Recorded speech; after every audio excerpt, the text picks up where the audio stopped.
जुना चंदूर रोड परिसरातील या शाळेत पहिली ते 10वी पर्यंत सुमारे 1000 विद्यार्थी शिक्षण घेत आहेत.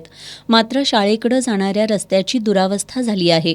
सध्या पावसाळ्याचे दिवस असल्याने रस्त्यावर मोठमोठे खड्डे पडले असून या खड्ड्यांमध्ये पावसाचं पाणी साचल्यानं विद्यार्थ्यांना चिखलातून वाट काढत शाळेत जावं लागतं.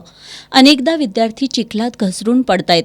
या रस्त्याच्या दुरुस्तीबाबत महापालिका प्रशासन, महापौर, आयुक्त आणि स्थानिक लोकप्रतिनिधींना वारंवार माहिती देऊनही ठोस कार्यवाही झालेली नाही. त्यामुळं आज विद्यार्थी आणि शिक्षकांनी अनोख्या पद्धतीनं आंदोलन करण्याचा निर्णय घेतला.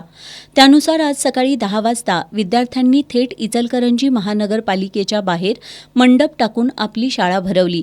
शिक्षकांनी विद्यार्थ्यांना त्याच ठिकाणी शिकवण्यास सुरुवात केली. महापालिकेच्या दारातच विद्यार्थ्यांचे वर्ग सुरू झाल्याने महापालिका वर्तुळात एकच खळबळ उडाली. दरम्यान महापालिकेच्या अधिकाऱ्यांनी आंदोलनस्थळी भेट देऊन शिक्षक आणि विद्यार्थ्यांशी चर्चा करण्याचा प्रयत्न केला. मात्र जोपर्यंत रस्त्याचा प्रश्न मार्गी लागत नाही तोपर्यंत आंदोलन मागं घेणार नाही असा आक्रमक पवित्रा विद्यार्थ्यांनी घेतला. यानंतर महापौर आणि बांधकाम विभागाच्या अधिकाऱ्यांनी आंदोलनस्थळी भेट देत रस्त्याच्या कामाबाबत आश्वासन दिलं.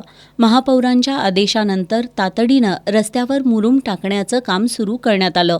त्यामुळं आंदोलन स्थगित करण्यात आलं. मात्र केवळ मुरूम टाकून प्रश्न सुटणार नसून शाळेकडं जाणारा कायमस्वरूपी आणि दर्जेदार डांबरी रस्ता करून द्यावा अशी मागणी विद्यार्थी, शिक्षक आणि पालकांकडून करण्यात आली.